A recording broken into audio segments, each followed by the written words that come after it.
ഞാനിന്നില്ലേ സാധാരണ നെയ്ച്ചോറ് വെക്കുന്നതിൽ കുറച്ച് വ്യത്യസ്തമായിട്ട് നെയ്ച്ചോറ് വെക്കുന്നത് നല്ല ടേസ്റ്റാണ്. അപ്പോൾ നെയ്ച്ചോറ് വെക്കുമ്പോൾ ഇതുപോലൊക്കെ ഒന്ന് ചെയ്ത് നോക്കുക. നമുക്ക് വെറൈറ്റി രുചിയിൽ നല്ല ടേസ്റ്റിയായ നെയ്ച്ചോറ് കിട്ടും. അതുപോലെ തന്നെ നാടൻ കോഴിക്കറിയുമാണ്. ഇതും ഞാൻ ഒരു വെറൈറ്റി രുചിയിലാണ് തയ്യാറാക്കിയിട്ടുള്ളത്. തേങ്ങാപ്പാലൊക്കെ ഒഴിച്ചിട്ടാണ് കേട്ടോ. അപ്പോൾ അത് എങ്ങനെ തയ്യാറാക്കുന്നതെന്ന് നോക്കാം. ഇനിയിപ്പോൾ കടയിൽ നിന്ന് വാങ്ങിക്കുന്ന കോഴിയാണെങ്കിലും ഇതുപോലെ കറി വെച്ചാൽ നല്ല ടേസ്റ്റ് ആയിരിക്കും കേട്ടോ. ആദ്യം നെയ്ച്ചോറാണ് തയ്യാറാക്കുന്നത്. അതിന് ഞാൻ ഒരു 1.5 ഉള്ളി ഞാൻ എടുത്തിട്ടുണ്ട്. വലിയ ഉള്ളിയാണ്, ചെറുതാണെങ്കിൽ 2 എടുക്കണം കേട്ടോ. അത് ചെറുതായി അരിഞ്ഞതാണ്. ഇനി ഇതിലേക്ക് ഒരു വലിയൊരു ക്യാരറ്റ് ചെറുതായി അരിഞ്ഞതും ഒരു പച്ചമുളക് അരിഞ്ഞതുമാണ് കേട്ടോ 2 പച്ചമുളകാണ് ചേർത്തിരിക്കുന്നത്. അതുപോലെ തന്നെ ഇതുപോലെ ഒരു പാത്രം എടുത്തിട്ട് അത് ചൂടായി വരുമ്പോൾ അതിലേക്ക് 2 ടേബിൾ സ്പൂൺ നെയ്യ് ഒഴിച്ച് കൊടുക്കുക. അതിൻ്റെ കൂടെ തന്നെ കുറച്ച് വെളിച്ചെണ്ണ കൂടി ചേർക്കുകയാണ്.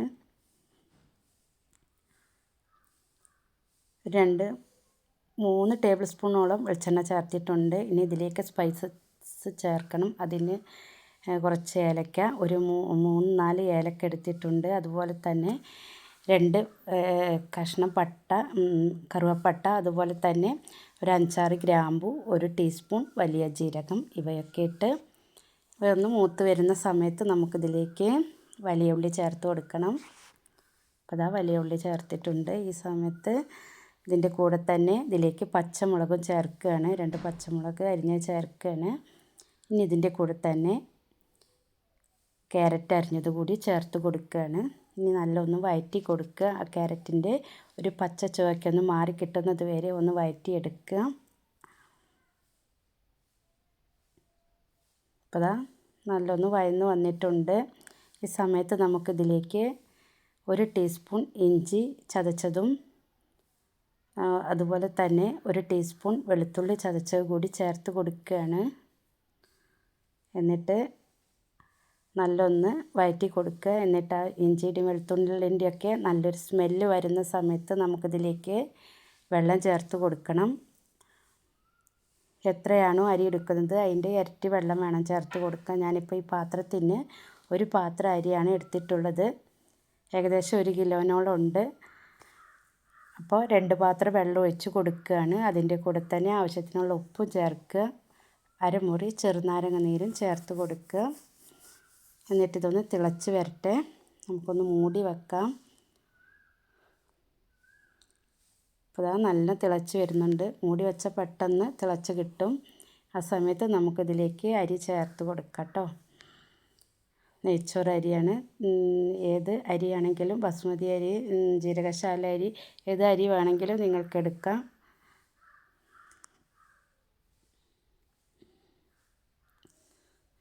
അതിട്ട് കൊടുത്തതിന് ശേഷം ഇതാ നല്ലൊന്ന് ഇളക്കി കൊടുക്കുക കേട്ടോ.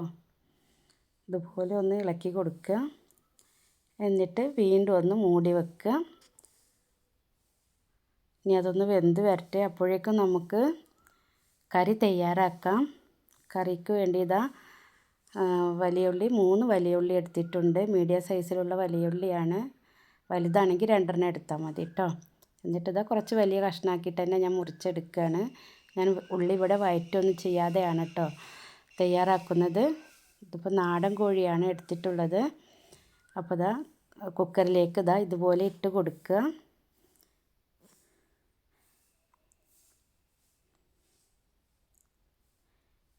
ഇനി ഇതിപ്പോൾ മുഴുവനായി ഇട്ട് കൊടുത്തതിന് ശേഷം നമുക്കിതിലേക്ക് ഉള്ളിയൊക്കെ ചേർത്ത് കൊടുക്കണം. ഇതുപോലെ അരിഞ്ഞ ഉള്ളി കുറച്ച് വലിയ കഷ്ണങ്ങളാക്കി തന്നെയാണ് കേട്ടോ അരിഞ്ഞിട്ടുള്ളത്. കുനുകുനാന്ന് അരിയേണ്ട ആവശ്യമൊന്നുമില്ല. ഇനി ഇതിലേക്ക് പച്ചമുളക് ചേർത്ത് കൊടുക്കാം.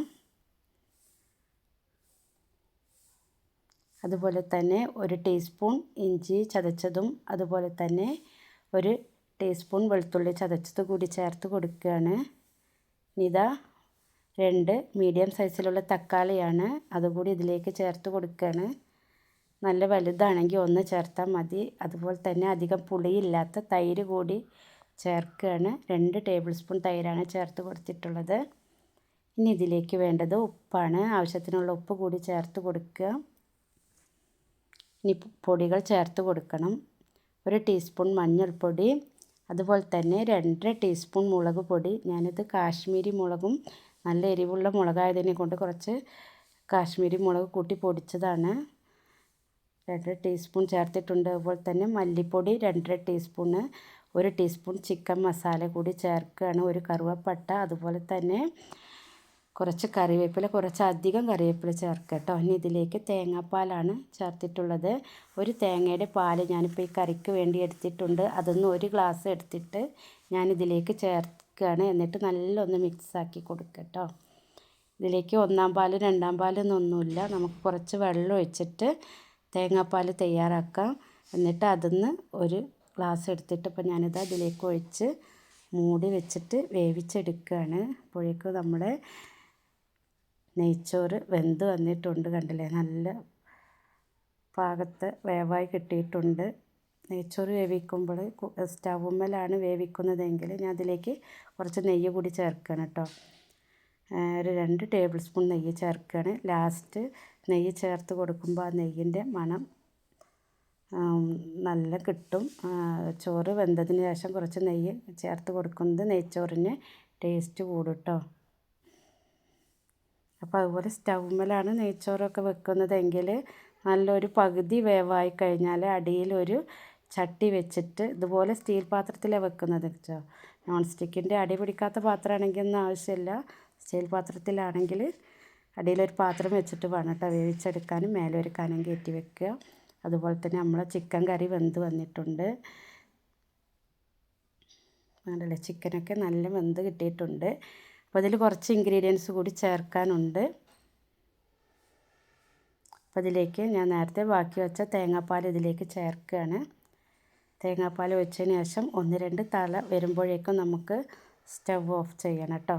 ഇനി ഇതിലേക്ക് 1 ടീസ്പൂൺ വലിയ ജീരകത്തിൻ്റെ പൊടിയോ, അതുപോലെ തന്നെ ഇതിന് ടേസ്റ്റ് കൂട്ടാനായിട്ട് ഒരു നുള്ള് ചെറിയ ജീരകത്തിൻ്റെ പൊടിയും ചേർക്കണം കേട്ടോ. അധികം ആവരുത്, ചെറിയ ജീരകത്തിൻ്റെ പൊടി അധികം ആവരുത്, ഒരു നുള്ള് മതി. അത് കൂട്ടുമ്പോൾ ഈ കറിക്ക് ഒരു പ്രത്യേക ടേസ്റ്റാണ്. അപ്പോൾ ഇത്രയേ ഉള്ളൂ. നമ്മുടെ കറിയൊക്കെ റെഡിയായി വന്നിട്ടുണ്ട്. നെയ്ച്ചോറിനും അതുപോലെ തന്നെ നമ്മൾ നോൽമ്പൊക്കെ അല്ലേ വരുന്നത്, പത്തിരിക്കൊക്കെ നല്ല ടേസ്റ്റുള്ള കറിയാണ് കേട്ടോ. പത്തിരിയുടെ കൂടെ ഒക്കെ ഒഴിച്ച് കൂട്ടാൻ അപ്പോൾ വളരെ എളുപ്പമാണ്. വഴറ്റി കൊടുക്കുകയൊന്നും വേണ്ട. ഇതുപോലെ ഉണ്ടാക്കിയില്ലെങ്കിൽ ഒന്ന് ഉണ്ടാക്കി നോക്കുക. അപ്പോൾ എൻ്റെ റെസിപ്പി നിങ്ങൾക്ക് ഇഷ്ടപ്പെടുകയാണെങ്കിൽ ലൈക്കും കമൻറ്റും സബ്സ്ക്രൈബും ഒക്കെ ചെയ്യാം കേട്ടോ. Thank you.